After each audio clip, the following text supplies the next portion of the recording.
Middle East ਦੇ ਵਿੱਚ Israel ਨੇ ਜੋ ਈਰਾਨ ਦੇ ਉੱਤੇ ਅਟੈਕ ਕੀਤਾ ਹੈਗਾ, 100 ਤੋਂ ਵੱਧ ਲੋਕੇਸ਼ਨ ਤੇ ਕੀਤਾ। ਈਰਾਨ ਦੇ ਕਈ ਜਨਰਲ ਜਿਹੜੇ ਆ ਉਹਨਾਂ ਨੇ ਇਸ ਅਟੈਕ ਦੇ ਵਿੱਚ ਮਾਰ ਮੁਕਾਏ ਹੈਗੇ ਆ। ਮਿਡਲ ਈਸਟ ਦੀ ਏਅਰ ਸਪੇਸ ਇਸ ਟਾਈਮ ਸ਼ਟ ਡਾਊਨ ਹੈਗੀ ਆ, ਕਿਉਂਕਿ ਇਜ਼ਰਾਈਲ ਵਾਲਿਆਂ ਨੇ ਈਰਾਨ ਨੂੰ ਅਟੈਕ ਕੀਤਾ। ਸੋ ਬਹੁਤ ਸਾਰੀਆਂ ਜਿਹੜੀਆਂ ਏਅਰਲਾਈਨਸ ਆ ਉਹ ਉੱਥੇ ਨਹੀਂ ਜਾ ਰਹੀਆਂ ਹੈਗੀਆਂ। ਤੇ ਮਿਡਲ ਈਸਟ ਦੇ ਵਿੱਚ ਇਹ ਸਾਰਾ ਕੁਝ ਕੱਲ ਵਾਪਰਿਆ। ਪ੍ਰੈਜ਼ੀਡੈਂਟ ਡੋਨਲਡ ਟਰੰਪ ਉਹਨਾਂ ਨੇ ਸਟੇਟਮੈਂਟ ਜਾਰੀ ਕੀਤੀ ਸੀ ਭਈ ਜੇ ਤੁਸੀਂ ਨਿਊਕਲੀਅਰ ਦੇ ਉੱਤੇ ਡੀਲ ਨਹੀਂ ਕਰਦੇ ਤੇ ਤੁਹਾਡੇ ਉੱਤੇ ਜਿਹੜਾ ਆ ਕਾਫੀ ਵੱਡਾ ਜਿਹੜਾ ਐਕਸ਼ਨ ਹੋ ਸਕਦਾ ਹੈਗਾ। ਹਾਲਾਂਕਿ ਅਮਰੀਕਾ ਨੇ ਇਹ ਕਿਹਾ ਆ ਵੀ ਅਸੀਂ ਕਿਸੇ ਤਰ੍ਹਾਂ ਵੀ ਇਸ ਅਟੈਕ ਦੇ ਵਿੱਚ ਇਨਵੋਲਵ ਨਹੀਂ ਆ। ਪਰ ਇਜ਼ਰਾਈਲ ਨੇ ਈਰਾਨ ਦੇ ਨਿਊਕਲੀਅਰ ਸਾਈਟ ਦੇ ਉੱਤੇ ਕਾਫੀਆਂ ਦੇ ਉੱਤੇ ਅਟੈਕ ਕੀਤਾ। ਉਹਨਾਂ ਦੇ ਕਈ ਜਨਰਲ ਜਿਹੜੇ ਆ ਉਹ ਮੁਕਾ ਦਿੱਤੇ ਹੈਗੇ ਆ। ਤੇ ਈਰਾਨ ਵਾਲਿਆਂ ਨੇ ਵੀ ਕਹਿੰਦੇ 100 ਤੋਂ ਵੱਧ ਜਿਹੜੇ ਆ ਆਪਣੇ ਡਰੋਨ ਛੱਡੇ ਸੀ, ਪਰ ਉਹ ਇਜ਼ਰਾਈਲ ਤੇ ਪਹੁੰਚਣ ਤੋਂ ਪਹਿਲਾਂ ਹੀ ਉਹਨਾਂ ਨੂੰ ਸਿੱਟ ਦਿੱਤਾ ਹੈਗਾ। ਨਿਊਕਲੀਅਰ ਐਨਰਿਚਮੈਂਟ ਫੈਸਿਲਿਟੀ ਜੋ ਸੈਂਟਰਲ ਇਰਾਨੀਅਨ ਸਿਟੀ ਆਫ ਨਟਾਨਸ ਵਿੱਚ ਹੈਗੀ ਆ, ਉੱਥੇ ਵੀ ਬਹੁਤ ਜ਼ਿਆਦਾ ਜਿਹੜਾ ਡੈਮੇਜ ਹੋਇਆ ਹੈਗਾ ਆ, ਕਿਉਂਕਿ ਬੰਬਾਰਡਮੈਂਟ ਕੀਤੀ ਗਈ। ਇਹ ਇਜ਼ਰਾਈਲ ਵਾਲਿਆਂ ਨੇ ਡਰੋਨ ਇਨਸਾਈਡ ਈਰਾਨ ਦੇ ਵਿੱਚ ਕਿਸੇ ਤਰ੍ਹਾਂ ਬਾਈ ਰੋਡ ਪਹੁੰਚਾਏ ਸੀ। ਉਸ ਤੋਂ ਬਾਅਦ ਉੱਥੋਂ ਜਿਹੜੇ ਆ ਉਹਨਾਂ ਨੇ ਅਟੈਕ ਕਰਨੇ ਸ਼ੁਰੂ ਕੀਤੇ ਹੈਗੇ, ਜਿਸ ਤਰ੍ਹਾਂ ਪਿਛਲੇ ਦਿਨਾਂ ਦੇ ਵਿੱਚ ਯੂਕਰੇਨ ਨੇ ਰਸ਼ੀਆ ਦੇ ਵਿੱਚ ਕੀਤਾ ਸੀਗਾ। ਜਿਹੜੇ ਉੱਥੇ ਦੇ ਕੁਛ ਮਿੰਟ ਪਹਿਲਾਂ ਦੀ ਖਬਰ ਆ ਰਹੀ ਆ ਕਿ ਤਹਿਰਾਨ ਦੇ ਲੋਕ ਕਹਿ ਰਹੇ ਆ ਕਿ ਇਜ਼ਰਾਈਲ ਵਾਲਿਆਂ ਨੇ ਫੇਰ ਜਿਹੜੇ ਅਟੈਕ ਸ਼ੁਰੂ ਕੀਤੇ ਹੈਗੇ ਆ। ਕਾਫੀ ਜ਼ਿਆਦਾ ਜਿਹੜੇ ਐਕਸਪਲੋਜ਼ਨਸ ਹੋਏ ਆ ਈਸਟਰਨ ਤੇ ਵੈਸਟਰਨ ਪਾਰਟ ਆਫ ਜਿਹੜਾ ਤਹਿਰਾਨ ਹੈਗਾ ਆ। ਪ੍ਰਾਈਮ ਮਿਨਿਸਟਰ ਬੈਂਜਾਮਿਨ ਨੇਤਨਯਾਹੂ ਜੋ ਇਜ਼ਰਾਈਲ ਦਾ ਆ, ਉਹਨਾਂ ਨੇ ਸਟੇਟਮੈਂਟ ਜਾਰੀ ਕੀਤੀ ਆ ਭਈ ਜੋ ਈਰਾਨ ਦਾ ਜਿਹੜਾ ਨਿਊਕਲੀਅਰ ਪਾਵਰ ਆ ਪ੍ਰੋਗਰਾਮ ਆ ਉਸ ਨੂੰ ਅਸੀਂ ਖਤਮ ਕਰਨ ਜਾ ਰਹੇ ਆ। ਇਹ ਅਸੀਂ ਅਪ੍ਰੈਲ ਦੇ ਵਿੱਚ ਪਲਾਨ ਕੀਤਾ ਸੀ, ਪਰ ਸਮਹਾਓ ਇਹ ਲੇਟ ਹੋਇਆ ਹੈਗਾ। ਸਾਡਾ ਜਿਹੜਾ ਮੇਨ ਮਕਸਦ ਉਹ ਇਹੀ ਆ ਭਈ ਸਾਨੂੰ ਕਿਸੇ ਤਰ੍ਹਾਂ ਦਾ ਈਰਾਨ ਵੱਲੋਂ ਖਤਰਾ ਨਾ ਹੋਵੇ। ਇਜ਼ਰਾਈਲ ਵਾਲਿਆਂ ਨੇ ਲੈਬਨਾਨ ਦੇ ਵਿੱਚ ਇੱਕ ਜੋ ਹੈਜ਼ਬੁੱਲਾ ਦਾ ਹੈੱਡ ਸੀ ਹਸਨ ਨਸਰੱਲਾ, ਉਹ ਈਰਾਨ ਦਾ ਐਲਾਈ ਸੀ, ਉਸ ਨੂੰ ਸਤੰਬਰ 2024 ਦੇ ਵਿੱਚ ਮਾਰਿਆ ਸੀ। ਜੀ ਬਿਲਕੁਲ। ਸੋ ਐਸਕੇਲੇਸ਼ਨ ਕਾਫੀ ਜ਼ਿਆਦਾ ਜਿਹੜੀ ਉਹ ਵਧੀ ਆ। ਇਸ ਸਾਰੀ ਚੀਜ਼ ਦੇ ਵਿੱਚ ਹਰਜੋਤ ਸਿੰਘ ਜੀ ਇਹ ਦੱਸਦੇ ਜਾਈਏ ਵੀ 20 ਸਾਲਾਂ 'ਚ ਪਹਿਲੀ ਵਾਰ ਜਿਹੜੀ ਇੰਟਰਨੈਸ਼ਨਲ ਅਟੋਮਿਕ ਏਜੰਸੀ ਆ ਉਹਨਾਂ ਦੇ ਦੁਆਰਾ ਈਰਾਨ ਦੀਆਂ ਜਿਹੜੀਆਂ ਨਿਊਕਲੀਅਰ ਸਾਈਟਸ ਆ ਉਹਨਾਂ ਦੇ ਉਲਟ ਇੱਕ ਮਤਾ ਜਿਹੜਾ ਆ ਉਹ ਲਿਆਂਦਾ ਗਿਆ ਆ। ਉਹਨਾਂ ਨੇ ਇਸ ਚੀਜ਼ ਦੇ ਬਾਰੇ ਜਿਹੜੀ ਉਹ ਗੱਲ ਆਖੀ ਆ। ਇਜ਼ਰਾਈਲ ਕਹਿ ਰਿਹਾ ਸੀਗਾ ਵੀ ਈਰਾਨ ਵਾਲੇ ਨਿਊਕਲੀਅਰ ਹਥਿਆਰ ਬਣਾਉਣ ਦੇ ਬਿਲਕੁਲ ਨਜ਼ਦੀਕ ਨੇ, ਇਸ ਕਰਕੇ ਉਹਨਾਂ ਨੇ ਉਸ ਚੀਜ਼ ਦੇ ਉੱਤੇ ਹਮਲਾ ਕੀਤਾ ਆ। ਬਹੁਤ ਸਾਰੇ ਜਿਹੜੇ ਸਾਇੰਸਦਾਨ ਦੇ ਨਾਲ ਜਿਹੜੇ 4 ਵੱਡੇ ਜਿਹੜੇ ਜਰਨੈਲ ਇਹਨਾਂ ਦੇ ਉਹਨਾਂ ਨੂੰ ਮਾਰ ਮੁਕਾਇਆ ਆ। ਸੋ ਇਜ਼ਰਾਈਲ ਦੀ ਕਹਿ ਸਕਦੇ ਆ ਹਰਜੋਤ ਸਿੰਘ ਜੀ ਵੀ ਉਹਨਾਂ ਦੇ ਕੋਲ ਜਿਹੜੀ ਸੂਖਮ ਜਾਣਕਾਰੀ ਆ, ਬਰੀਕ ਜਾਣਕਾਰੀ ਆ, ਬਹੁਤ ਹੀ ਜ਼ਿਆਦਾ ਸੀ। ਬਿਲਕੁਲ ਮਿਲਟਰੀ ਇੰਸਟਾਲੇਸ਼ਨ ਨਿਊਕਲੀਅਰ ਸਾਈਟਸ ਦੇ ਉੱਤੇ ਜਿਹੜਾ ਹਮਲੇ ਇਜ਼ਰਾਈਲ ਦੇ ਦੁਆਰਾ ਕੀਤੇ ਗਏ ਆ। ਕਹਿਣ ਵਾਲੇ ਤੇ ਇਹ ਵੀ ਕਹਿ ਸਕਦੇ ਆ ਵੀ ਇੱਦਾਂ ਲੱਗਦਾ ਸੀ ਕਿ ਵੀ ਈਰਾਨ ਦੇ ਜਰਨੈਲ ਆਪਣੇ ਉੱਤੇ ਕਿਤੇ GPS ਤੇ ਨਹੀਂ ਲਾ ਕੇ ਤੁਰੇ ਫਿਰਦੇ ਸੀਗੇ ਵੀ ਇਜ਼ਰਾਈਲ ਨੂੰ ਉੱਥੇ ਤੱਕ ਜਿਹੜਾ ਮਿਜ਼ਾਈਲ ਮਾਰਨ ਦੇ ਵਿੱਚ ਇੰਨੀ ਜਿਹੜੀ ਉਹ ਆਸਾਨੀ ਹੋਈ ਹੈਗੀ ਆ। ਸੋ ਅਮਰੀਕਾ ਦੇ ਜਿਹੜੇ ਰੱਖਿਆ ਮੰਤਰੀ ਪੀਟ ਹੈਗਸੈਟ ਦਾ ਕਹਿਣਾ ਆ ਵੀ ਇਹ ਬਹੁਤ ਸਾਰੇ ਜਿਹੜੇ ਸੰਕੇਤ ਸਨ ਵੀ ਈਰਾਨ ਕੁਛ ਅਜਿਹਾ ਬਣਾਉਣ ਵੱਲ ਵੱਧ ਰਿਹਾ ਵੀ ਪਰਮਾਣੂ ਹਥਿਆਰ ਵਰਗਾ ਲੱਗਦਾ ਹੋ ਸਕਦਾ ਹੈ। ਈਰਾਨ ਨੇ ਇਸ ਚੀਜ਼ ਦਾ ਖੰਡਨ ਕਰਦੇ ਹੋਏ ਕਿਹਾ ਵੀ ਜਿਹੜੀਆਂ ਨਿਊਕਲੀਅਰ ਪ੍ਰੋਫਲੀਸ਼ਨ ਸਾਈਟਸ ਹੈਗੀਆਂ ਉਹਨਾਂ ਉੱਤੇ ਸਾਨੂੰ ਕੋਈ ਨਿਊਕਲੀਅਰ ਜਿਹੜਾ ਹਥਿਆਰ ਬਣਾਉਣ ਦੀ ਕੋਈ ਇੱਛਾ ਜਿਹੜੀ ਉਹ ਨਹੀਂ ਹੈਗੀ। ਸੋ ਇਸੇ ਕਰਕੇ ਆਪਾਂ ਦੇਖਿਆ ਸੀਗਾ ਵੀ ਕੱਲ ਪਰਸੋਂ 2 ਦਿਨ ਪਹਿਲਾਂ ਅਮਰੀਕਾ ਨੇ ਆਪਣੇ ਜਿਹੜੇ ਨਾਨ ਅਸੈਂਸ਼ੀਅਲ ਸਟਾਫ ਤੇ ਉਹਨਾਂ ਦੇ ਪਰਿਵਾਰਕ ਮੈਂਬਰਾਂ ਨੂੰ ਇਰਾਕ ਤੇ ਹੋਰ ਇਲਾਕਿਆਂ ਤੋਂ ਵਾਪਸ ਜਿਹੜਾ ਆ ਉਹ ਸੱਦ ਲਿਆ ਸੀਗਾ। ਸੋ ਇਹ ਜਿਹੜੀ ਸਥਿਤੀ ਹੈ ਇਸ ਟਾਈਮ ਬਣੀ ਪਈ ਆ। ਸੋ ਅਮਰੀਕਾ ਨੇ ਆਲਰੇਡੀ ਟਰੈਵਲ 4 ਜਿਹੜੀ ਐਡਵਾਈਜ਼ਰੀ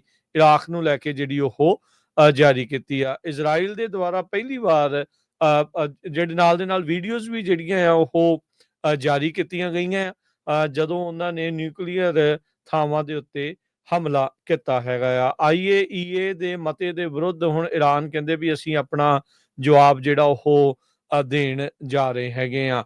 ਉਧਰ ਈਰਾਨ ਦਾ ਜਿਹੜਾ ਮੇਨ ਮੁੱਖ ਕਮਾਂਡਰ ਜਨਰਲ ਹੈਗਾ ਹੈ ਹੁਸੈਨ ਸਲਾਮੀ, ਉਸਨੇ ਕਿਹਾ ਵੀ ਈਰਾਨ ਕਿਸੇ ਵੀ ਫੌਜੀ ਟਕਰਾਅ ਦੇ ਲਈ ਪੂਰੀ ਤਰ੍ਹਾਂ ਤਿਆਰ ਹੈਗਾ ਆ। ਈਰਾਨ ਕੋਲ ਕਹਿੰਦੇ ਵੀ ਇੱਕ ਸਪਸ਼ਟ ਤੇ ਪਰਿਭਾਸ਼ਿਤ ਫੌਜੀ ਰਣਨੀਤੀ ਹੈ।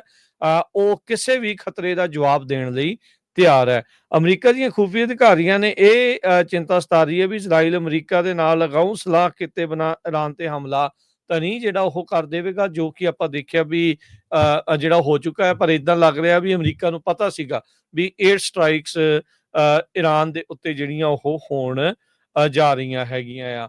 ਸੋ ਇਸੇ ਦੇ ਵਿੱਚ ਜੇ ਦੇਖਿਆ ਜਾਵੇ ਤਾਂ ਈਰਾਨ ਦੇ ਬਹੁਤ ਸਾਰੇ ਇਲਾਕਿਆਂ ਦੇ ਵਿੱਚ ਜਿਹੜੇ ਹਮਲੇ ਹੋਏ ਨੇ। ਈਰਾਨ ਦੇ ਜਿਹੜੇ ਸਰਕਾਰੀ ਟੀਵੀ ਆ ਉਹਨਾਂ ਨੇ ਦੱਸਿਆ ਵੀ ਜਿਹੜਾ ਇਰਾਨੀਅਨ ਜਿਹੜਾ ਰੈਵੋਲੂਸ਼ਨਰੀ ਗਾਰਡ ਦਾ ਕਮਾਂਡਰ ਆ, ਚੀਫ ਆਫ ਸਟਾਫ ਹੁਸੈਨ ਸਲਾਮੀ, ਜਨਰਲ ਗੁਲਾਮ ਅਲੀ ਰਸ਼ੀਦ, ਪਰਮਾਣੂ ਵਿਗਿਆਨੀ ਡਾਕਟਰ ਤਹਿਰਾਨਚੀ ਡਾਕਟਰ ਫੈਰੂਦੀਨ ਅੰਬਾਸੀ, ਇਹਨਾਂ ਦੀ ਜਿਹੜੀ ਇਸ ਹਮਲਿਆਂ ਦੇ ਵਿੱਚ ਮੌਤ ਜਿਹੜੀ ਹੋ ਚੁੱਕੀ ਆ।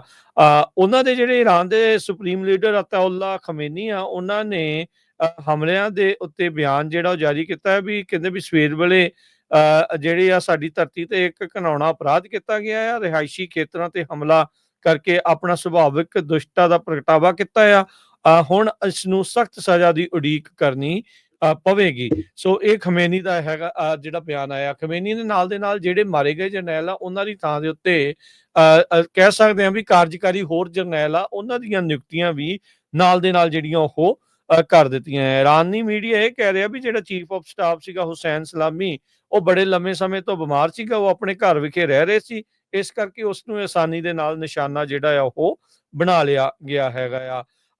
ਜੇ ਹੁਣ ਤੱਕ ਦੇਖਿਆ ਜਾਵੇ ਤਾਂ ਹਰਜੋਤ ਸਿੰਘ ਜੀ, ਜਦੋਂ ਮਿਲਟਰੀ ਇੰਸਟਾਲੇਸ਼ਨਸ ਆਪਸ ਦੇ ਵਿੱਚ ਭਿੜ ਜਾਣ ਤਾਂ ਇਹ ਮੰਨਿਆ ਜਾਂਦਾ ਆ ਵੀ ਇਹ ਦੋ ਮੁਲਕ ਵਾਰ ਦੀ ਸਥਿਤੀ ਦੇ ਵਿੱਚ ਆ ਚੁੱਕੇ ਆ। ਸੋ ਮਿਲਟਰੀ ਤੇ ਪਰਮਾਣੂ ਇਲਾਕਿਆਂ ਦੇ ਉੱਤੇ, ਪਰਮਾਣੂ ਟਿਕਾਣਿਆਂ ਦੇ ਉੱਤੇ ਜਿਹੜਾ ਹਮਲਾ ਇਜ਼ਰਾਈਲ ਦੇ ਦੁਆਰਾ ਈਰਾਨ ਦੇ ਉੱਤੇ ਕੀਤਾ ਗਿਆ ਆ, ਉਹਦੇ ਨਾਲ ਇਦਾਂ ਲੱਗਦਾ ਵੀ ਇਹ ਕੌਨਫਲਿਕਟ ਹੋਰ ਜ਼ਿਆਦਾ ਵਧੇਗਾ।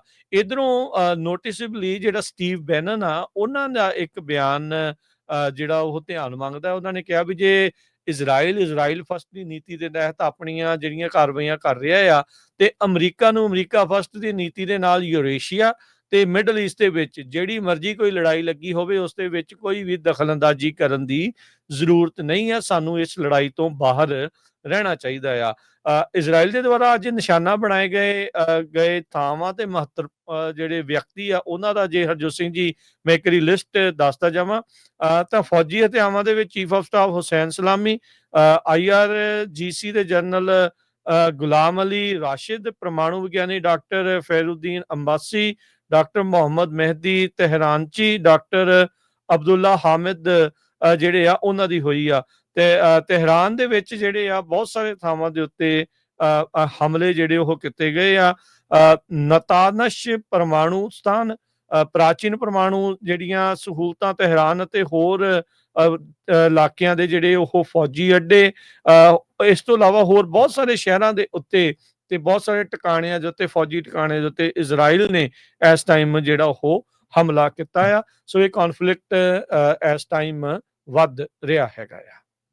ਪ੍ਰੈਜ਼ੀਡੈਂਟ ਡੋਨਾਲਡ ਟਰੰਪ ਉਹਨਾਂ ਨੇ ਕਿਹਾ ਵੀ ਹੋਰ ਵੀ ਬਰੂਟਲ ਅਟੈਕ ਹੋਊਗੇ ਜੇ ਨਿਊਕਲੀਅਰ ਡੀਲ ਨਾ ਬਣੀ। ਈਰਾਨ ਦਾ ਇਸਲਾਮਿਕ ਰੈਵੋਲੂਸ਼ਨਰੀ ਗਾਰਡ ਦਾ ਜੋ ਹੈਡ ਆ ਉਹ ਆਲਰੇਡੀ ਮਾਰਿਆ ਜਾ ਚੁੱਕਾ ਹੈਗਾ ਆ। ਪ੍ਰੈਜ਼ੀਡੈਂਟ ਟਰੰਪ ਉਹਨਾਂ ਨੇ ਵਾਲ ਸਟਰੀਟ ਜਰਨਲ ਨਾਲ ਗੱਲਬਾਤ ਕਰਦੇ ਹੋਏ ਇਹ ਦੱਸਿਆ ਵੀ ਜੋ ਕੁਝ ਇਹ ਵਾਪਰਿਆ, ਮੈਂ ਕਾਫੀ ਲੰਮੇ ਸਮੇਂ ਤੋਂ ਈਰਾਨ ਵਾਲਿਆਂ ਨੂੰ ਕਹਿ ਰਿਹਾ ਸੀ ਕਿ ਤੁਹਾਨੂੰ ਜਿਹੜੀ ਗੱਲਬਾਤ ਆ ਉਹ ਨਿਊਕਲੀਅਰ ਮਾਮਲੇ ਦੇ ਉੱਤੇ ਫਿਨਿਸ਼ ਕਰ ਲੈਣੀ ਚਾਹੀਦੀ ਹੈਗੀ ਆ। 200 ਤੋਂ ਵੱਧ ਜੈਟ ਫਾਈਟਰ ਜਿਹੜੇ ਆ ਪਹਿਲੇ ਅਟੈਕ ਦੇ ਵਿੱਚ ਇਜ਼ਰਾਈਲ ਵੱਲੋਂ ਭੇਜੇ ਗਏ ਸੀ। ਈਰਾਨ ਦਾ ਸੁਪਰੀਮ ਲੀਡਰ ਆਇਤੁੱਲਾ ਅਲੀ ਖਮੇਨੀ ਨੇ ਇਹ ਦੱਸਿਆ ਆ ਤੇ ਕਹਿੰਦੇ ਵੀ ਉਹਨਾਂ ਨੇ ਇਹ ਕਿਹਾ ਵੀ ਇਜ਼ਰਾਈਲ ਵਾਲਿਆਂ ਨੂੰ ਇਸ ਤੋਂ ਵੀ ਸਖਤ ਜਿਹੜੀ ਸਜ਼ਾ ਆ ਉਹ ਮਿਲੂਗੀ। IRGC ਕਮਾਂਡਰ ਹੁਸੈਨ ਸਲਮਾਨੀ ਤੇ 2 ਹੋਰ ਜਨਰਲ ਇਹ ਆਲਰੇਡੀ ਮਾਰੇ ਜਾ ਚੁੱਕੇ ਆ। ਇਜ਼ਰਾਈਲ ਦੇ ਪ੍ਰਾਈਮ ਮਿਨਿਸਟਰ ਬੈਂਜਾਮਿਨ ਨੇਤਨਯਾਹੂ ਨੇ ਇਹ ਕਿਹਾ ਵੀ ਮਿਲਟਰੀ ਆਪਰੇਸ਼ਨ ਇਹ ਚੱਲਦਾ ਹੀ ਰਹੂਗਾ ਜਿੰਨਾ ਚਿਰ ਤੱਕ ਅਸੀਂ ਆਪਣਾ ਜੋ ਮਿਸ਼ਨ ਆ ਉਹ ਕੰਪਲੀਟ ਨਹੀਂ ਕਰ ਸਕਦੇ। ਕਹਿੰਦੇ ਘੱਟੋ ਘੱਟ 14 ਦਿਨਾਂ ਦਾ ਸਾਡਾ ਜਿਹੜਾ ਇਹ ਆਪਰੇਸ਼ਨ ਹੈਗਾ ਆ। ਸੋ ਆਲਰੇਡੀ ਉਹਨਾਂ ਨੇ ਐਕਸਪਲੋਸਿਵ ਡਰੋਨ ਜਿਹੜੇ ਆ ਸਮਗਲ ਕਰ ਲਏ ਹੋਏ ਆ ਈਰਾਨ ਦੇ ਵਿੱਚ। ਇਨਸਾਈਡ ਫਿਰ ਉਹ ਚਲਾ ਰਹੇ ਹੈਗੇ ਆ। ਨੇਤਨਯਾਹੂ ਤੇ ਡਿਫੈਂਸ ਮਿਨਿਸਟਰ ਇਜ਼ਰਾਈਲ ਕੈਟਸ ਉਹਨਾਂ ਨੇ ਦੱਸਿਆ ਵੀ ਫਰਾਈਡੇ ਨੂੰ ਇਹ ਅਟੈਕ ਸ਼ੁਰੂ ਹੋਇਆ ਸੀ ਤੇ ਇਸੇ ਤਰ੍ਹਾਂ ਜਿਹੜਾ ਆ ਆਉਣ ਵਾਲੇ ਸਮੇਂ ਦੇ ਵਿੱਚ ਚੱਲਦਾ ਰਹੂਗਾ। ਜੀ। ਜਿਹੜੇ ਵਲਾਦੀਮੀਰ ਪੁਤਿਨ ਆ, ਉਹਨਾਂ ਨੇ ਇਸ ਦੇ ਉੱਤੇ ਬਿਆਨ ਦਿੰਦੇ ਹੋਏ ਕਿਹਾ ਵੀ ਕਹਿੰਦੇ ਵੀ ਇਜ਼ਰਾਈਲ ਦੇ ਦੁਆਰਾ ਇਹ ਜਿਹੜਾ ਹਮਲਾ ਈਰਾਨ ਦੇ ਉੱਤੇ ਕੀਤਾ ਗਿਆ, ਇਸ ਦੀ ਅਸੀਂ ਨਿੰਦਾ ਕਰਦੇ ਹਾਂ ਤੇ ਇਹ ਟੋਟਲੀ ਗਲਤ ਚੀਜ਼ ਆ। ਬਗੈਰ ਕਿਸੇ ਉਕਸਾਹਟ ਤੋਂ ਇਹ ਹਮਲਾ ਕੀਤਾ ਗਿਆ ਤੇ ਮੈਨੂੰ ਲੱਗਦਾ ਆਪਣੀ ਪੀੜੀ ਥੱਲੇ ਸੋਟਾ ਮਾਰਨਾ ਪੁਤਿਨ ਹੁਣੀ ਭੁੱਲ ਗਏ। ਯੂਕਰੇਨ ਉੱਤੇ ਵੀ ਕਹਿੰਦੇ ਉਹਨਾਂ ਨੇ ਆਪ ਖੁਦ ਏਦਾਂ ਜਿਹੜਾ ਉਹ ਕੀਤਾ ਸੀ। ਨੇਤਨਯਾਹੂ ਕਹਿੰਦੇ ਵੀ ਹੁਣ ਟਰੰਪ ਤੇ ਪੁਤਿਨ ਦੇ ਨਾਲ ਗੱਲਬਾਤ ਕਰੇਗਾ। ਇਹ ਨੇਤਨਯਾਹੂ ਦੇ ਆਫਿਸ ਦੇ ਦੁਆਰਾ ਜਿਹੜੀ ਜਾਣਕਾਰੀ ਆ ਇਸ ਟਾਈਮ ਸਾਂਝੀ ਕੀਤੀ ਗਈ ਹੈ। ਯੂਕੇ ਦੇ ਪ੍ਰਾਈਮ ਮਿਨਿਸਟਰ ਕੇਰ ਸਟਾਰਮਰ ਦੇ ਨਾਲ ਵੀ ਇਹਨਾਂ ਦੀ ਕਹਿੰਦੇ ਆ ਗੱਲਬਾਤ ਹੋਊਗੀ। ਜਿਹੜਾ ਨੇਤਨਯਾਹੂ ਆ, ਉਹਨਾਂ ਨੇ ਜਰਮਨ ਦੇ ਚਾਂਸਲਰ ਫੈਡਰਿਚ ਮਰਜ਼, ਭਾਰਤ ਦਾ ਪ੍ਰਧਾਨ ਮੰਤਰੀ ਨਰਿੰਦਰ ਮੋਦੀ, ਫਰਾਂਸ ਦਾ ਪ੍ਰੈਜ਼ੀਡੈਂਟ ਇਮੈਨੂਅਲ ਮੈਕਰੋਨ, ਇਹਨਾਂ ਦੇ ਨਾਲ ਆਲਰੇਡੀ ਗੱਲਬਾਤ ਜਿਹੜੀ ਉਹ ਕਰ ਲਈ ਹੈਗੀ ਆ। ਸੋ ਇਹ ਸਾਰੀਆਂ ਚੀਜ਼ਾਂ ਜਿਹੜੀਆਂ ਇਸ ਟਾਈਮ ਉੱਥੇ ਬਣੀਆਂ ਜਾ ਰਹੀਆਂ ਹੈਗੀਆਂ ਆ। ਇਜ਼ਰਾਈਲ ਦੇ ਦੁਆਰਾ ਆਪਣੇ ਜਿੰਨੇ ਵੀ ਰਿਜ਼ਰਵ ਫੌਜੀ ਆ, ਉਹਨਾਂ ਨੂੰ ਐਕਟੀਵੇਟ ਕਰ ਦਿੱਤਾ ਗਿਆ ਆ, ਉਹਨਾਂ ਨੂੰ ਸੱਦ ਲਿਆ ਗਿਆ ਆ। ਸੋ ਡਿਪਲੋਏ ਜਿਹੜੇ ਆ ਉਹਨਾਂ ਨੇ ਕਰ ਦਿੱਤੇ ਹੈਗੇ ਆ। ਇਹ ਦੱਸਿਆ ਜਾ ਰਿਹਾ ਵੀ ਯੂਐਸ ਦੇ ਦੁਆਰਾ ਇਜ਼ਰਾਈਲ ਨੂੰ ਇਹ ਜਿਹੜੀ ਇੰਟਲ ਆ, ਐਕਸਕਲੂਸਿਵ ਇੰਟਲ ਆ, ਜਿਹਦੇ ਨਾਲ ਇੰਨੇ ਜਿਹੜੇ ਫੌਜੀ ਜਰਨੈਲ ਤੇ ਜਿਹੜੇ ਨਿਊਕਲੀਅਰ ਸਾਇੰਟਿਸਟ ਆ, ਉਹਨਾਂ ਨੂੰ ਮਾਰਨ ਦੇ ਵਿੱਚ ਜਿਹੜਾ ਉਹ ਮੌਕਾ ਮਿਲਿਆ ਜਾਂ ਕਹਿ ਲਓ ਵੀ ਉਹਨਾਂ ਨੂੰ ਕਾਮਯਾਬੀ ਮਿਲੀ ਆ, ਉਹ ਯੂਐਸ ਦੇ ਦੁਆਰਾ ਇੰਟੈਲੀਜੈਂਸ ਇਹਨਾਂ ਨੂੰ ਦਿੱਤੀ ਗਈ ਸੀ। ਇਹ ਯੂਐਸ ਨੇ ਜਿਹੜਾ ਇਸ ਟਾਈਮ ਇਹ ਦਾਅਵਾ ਨਾਲ ਦੇ ਨਾਲ ਕਰ ਰਿਹਾ ਹੈਗਾ। ਟਰੰਪ ਨੇ ਜਿਹੜਾ ਇਹ ਕਿਹਾ ਵੀ ਅਟੈਕ ਜਿਹੜਾ ਈਰਾਨ ਦੇ ਉੱਤੇ ਹੋਇਆ ਉਹ ਐਕਸੀਲੈਂਟ ਆ, ਮੋਰ ਟੂ ਕਮ, ਜਿੱਦਾਂ ਤੁਸੀਂ ਪਹਿਲਾਂ ਵੀ ਇਸ ਚੀਜ਼ ਦੇ ਵਿੱਚ ਦੱਸ ਚੁੱਕੇ ਆ। IAEA ਨੇ ਜਿਹੜਾ ਇੰਟਰਨੈਸ਼ਨਲ ਐਟੋਮਿਕ ਐਨਰਿਚਮੈਂਟ ਐਸੋਸੀਏਸ਼ਨ ਜਿਹੜੀ ਹੈਗੀ ਆ, ਉਹਨਾਂ ਨੇ ਕਿਹਾ ਵੀ ਈਰਾਨ ਦੀ ਜਿਹੜੀ ਐਨਰਿਚਮੈਂਟ ਸਾਈਟ ਆ, ਇਸ ਹਮਲੇ ਦੇ ਵਿੱਚ ਉਸ ਦੇ ਉੱਤੇ ਅਸਰ ਪਿਆ ਆ। ਪਹਿਲੋਂ ਇਹ ਵੀ ਖਬਰਾਂ ਆਈਆਂ ਸੀ ਸ਼ੁਰੂਆਤ ਦੇ ਵਿੱਚ ਵੀ ਉੱਥੋਂ ਜਿਹੜੀ ਰੇਡੀਏਸ਼ਨ ਲੀਕ ਦੀਆਂ ਰਿਪੋਰਟ ਸੀਗੀਆਂ, ਪਰ ਹੁਣ ਕਹਿੰਦੇ ਵੀ ਉਸ ਦੇ ਉੱਤੇ ਕਾਬੂ ਪਾ ਲਿਆ ਗਿਆ ਆ। ਇਹ ਹਰਜੋਤ ਸਿੰਘ ਜੀ ਨੋਨ ਸਾਈਟਸ ਆ ਈਰਾਨ ਦੇ ਵਿੱਚ, ਜਿਨ੍ਹਾਂ ਦੇ ਉੱਤੇ ਇਹਨਾਂ ਨੇ ਹਮਲੇ ਕੀਤੇ ਆ।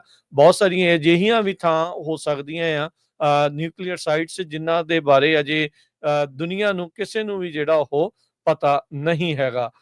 ਸੋ ਇਹ ਜਿਹੜੀ ਸਥਿਤੀ ਬਣੀ ਪਈ ਆ। ਈਰਾਨ ਨੇ ਜਿਹੜਾ ਕਿਹਾ ਵੀ 78 ਜਾਣਿਆਂ ਦੀਆਂ ਹੁਣ ਤੱਕ ਮੌਤਾਂ ਹੋ ਚੁੱਕੀਆਂ ਆ ਤੇ ਸੈਂਕੜੇ ਲੋਕ ਇਸ ਦੇ ਵਿੱਚ ਇਸ ਟਾਈਮ ਜਿਹੜੇ ਫੱਟੜ ਹੋਏ ਨੇ। ਉਹਨਾਂ ਨੇ ਕਿਹਾ ਵੀ ਰਿਹਾਇਸ਼ੀ ਇਲਾਕਿਆਂ ਦੇ ਉੱਤੇ ਇਜ਼ਰਾਈਲ ਦੇ ਦੁਆਰਾ ਜਿਹੜਾ ਹਮਲਾ ਕੀਤਾ ਜਾਣਾ ਇੱਕ ਬੁਜ਼ਦਿਲਾਂ ਵਾਲਾ ਜਿਹੜਾ ਕੰਮ ਸੀਗਾ। ਸੋ ਇਹ ਦੇਖਦੇ ਹਾਂ। ਉਧਰ ਹਾਊਸ ਦੇ ਸਪੀਕਰ ਮਾਈਕ ਜੌਨਸਨ, ਉਹਨਾਂ ਨੇ ਅੱਜ ਫਿਰ ਈਰਾਨ ਨੂੰ ਵਾਰਨਿੰਗ ਦਿੰਦੇ ਹੋਏ ਜਿਹੜਾ ਉਹ ਕਿਹਾ ਵੀ ਜੇ ਤੁਸੀਂ ਯੂਐਸ ਦੇ ਕਿਸੇ ਵੀ ਟਿਕਾਣੇ ਦੇ ਉੱਤੇ, ਉਹਨਾਂ ਦੇ ਸਮੁੰਦਰੀ ਬੇੜਿਆਂ ਦੇ ਉੱਤੇ ਜਾਂ ਉਹਨਾਂ ਦੇ ਫੌਜੀਆਂ ਦੇ ਉੱਤੇ ਜੇ ਹਮਲਾ ਕੀਤਾ ਤਾਂ ਉਸ ਦਾ ਤੁਹਾਨੂੰ ਬਹੁਤ ਹੀ ਗੰਭੀਰ ਸੱਟਾ ਜਿਹੜਾ ਉਹ ਝੱਲਣਾ ਪਵੇਗਾ।